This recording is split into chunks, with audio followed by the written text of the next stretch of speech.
আসসালামু আলাইকুম। আজকে সকাল 10:30 থেকে শুরু হয়েছে ঢাকা আশুলিয়া রোডে শ্রমিক ধর্মঘট। গার্মেন্টস কর্মীরা সেখানে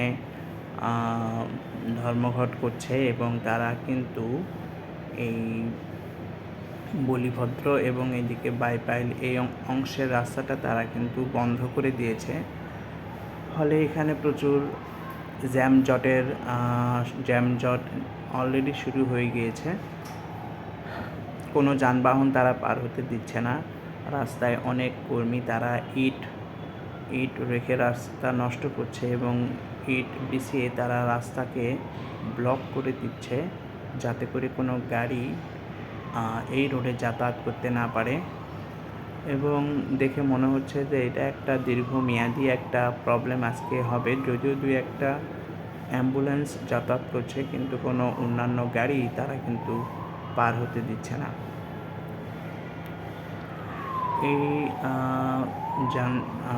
এই আন্দোলনটা আমি মনে করছি গার্মেন্টস কর্মীদের, ভিতরে খবরটা এখনও জানি না। তবে যারা এই রোড ব্যবহার করবেন তাদের প্রতি অনুরোধ যে এই রোড আজকে আপনারা পরিহার করে অন্য বিকল্প রোড দিয়ে আপনাদের গন্তব্যস্থানে যাতায়াত করার চেষ্টা করুন।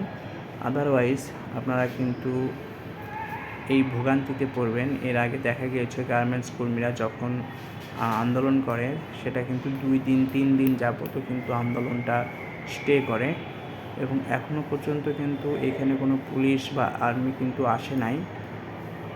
এবং যেটা হচ্ছে, রাস্তায় শ্রমিকরা অবস্থান করেছে এবং তারা অনেক উত্তেজিত, তারা ভাঙচুরও করছে।